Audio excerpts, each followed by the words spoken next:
अस्सलाम वालेकुम नाजरीन, मैं आपको अपने चैनल में नई वीडियो के साथ खुश आमदीद कहती हूँ। प्लीज़ हमारे चैनल को सब्सक्राइब करें, हमारी वीडियोस को लाइक करें और बेल आइकन को दबाएं ताकि आप हमारी हर नई आने वाली वीडियो सबसे पहले देख सकें। अंजीर को जन्नत का फल कहा जाता है। कुरान मजीद में अल्लाह ताला ने अंजीर की कसम याद फरमाई है कि कसम है अंजीर की और जैतून की, तूर सीना की, ये कमजोर और दुबले लोगों के लिए बेशबहा नेमत है। अंजीर जिस्म को फरबा और सडूल बनाता है, चेहरे को सुर्खो सफेद रंगत अता करता है। अंजीर का शुमार आम और मशहूर फलों में होता है।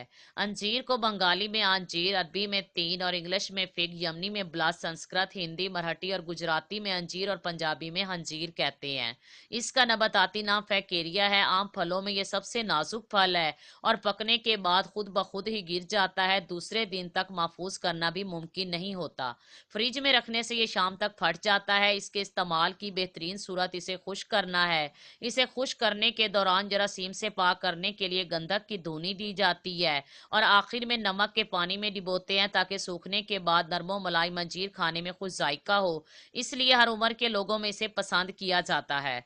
अरब ममालिक में खास तौर पर इसे पसंद किया जाता है। हमारे यहाँ भी बकसरत दस्तयाब है और इसे डोरी में हार की शक्ल में पिरोकर मार्केट में लाते हैं। ये बुनियादी तौर पर मशरकी वस्ती और एशियाई कोचक का फल है। ये बड़े सगीर पाको हिंद में भी पाया जाता है, मगर इस इलाके में मुसलमानों की आमद से पहले इसका सुराग नहीं मिलता। इसलिए ये ख्याल किया जाता है कि अरब से आने वाले मुसलमान अतबा या एशियाई कोचक से मंगोल और मुगल इसे यहाँ लाए।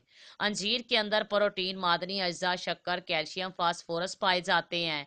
दोनों अंजीर यानी खुश्क और तर में विटामिन ए और विटामिन सी काफी मिकदार में होते हैं। विटामिन बी और विटामिन डी कलील मिकदार में होते हैं। इन अज्जा के पेश नज़र अंजीर एक मुफीद ग़िज़ाई दवा की हैसियत रखता है। इसीलिए आम कमजोरी और बुखार में इसका इस्तेमाल अच्छे नताइज का हामिल होगा। अंजीर को बतौर मेवा भी खाया जाता है और बतौर दवा भी इस्तेमाल किया जाता है। ये काबिल हजम है और फुजलात को खारिज करता है। मवाद को बाहर निकाल कर शिद्दत हरारत में कमी करता है। जिगर और तिल्ली के सुद्दों को खोलता है। अंजीर की बेहतरीन किस्म सफेद है। ये गुर्दा और मसाने से पथरी को तहलील करके निकाल देता है। जहर के मुज़र असरात से बचाता है। अंजीर को मगज, बादाम और अखरोट के साथ मिलाकर इस्तेमाल करें तो यह खतरनाक जहरों से महफूज रखता है। अगर बुखार की हालत में मरीज का मुंह बार बार खुश्क हो जाता हो तो इसका गूदा मुंह में रखने से तकलीफ रफा हो जाती है।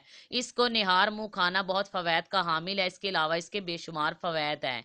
अंजीर को दूध में पकाकर फोड़ों पर बांधने से फोड़े जल्दी फट जाते हैं। अंजीर को पानी में भिगोकर रखे, चंद घंटे बाद फूल जाने पर दिन में 2 बार खाएं। कॉन्स्टिपेशन दूर हो जाती है।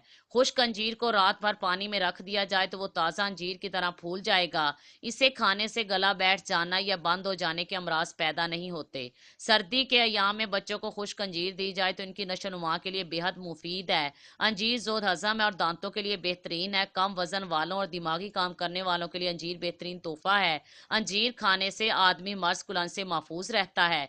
खाना खाने के बाद चंद दाने अंजीर खाने से ग़िज़ाइयत हासिल होने के अलावा कॉन्स्टिपेशन का भी खात्मा हो जाता है।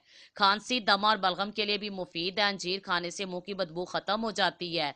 अंजीर का बाकायदा इस्तेमाल सर के बालों को दराज करता है। अंजीर को सिरका में डालकर रख दें। 1 हफ्ते के बाद 2-3 अंजीर खाना खाने के बाद खाने से तिल्ली के वरम को आराम आ जाता है। अंजीर को दूध के साथ इस्तेमाल करने से रंगत निखर आती है और जिस्म फरबा हो जाता है।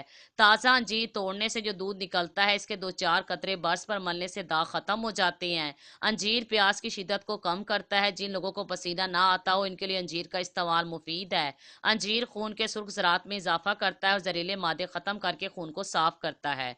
जिन लोगों को दिमाग की कमजोरी की शिकायत हो, वो इस तरह नाश्ता करें कि पहले 3-4 अंजीर खाएं, फिर 7 दाने बादाम, 1 अखरोट का मगज, 1 छोटी इलायची के दाने पीसकर पानी में चीनी मिलाकर पी लें। अगर आपको मेरी ये वीडियो पसंद आई हो तो प्लीज़ लाइक का बटन दबाएं, हमारी वीडियोस को शेयर करें और हमारे चैनल को सब्सक्राइब करना मत भूलें। शुक्रिया।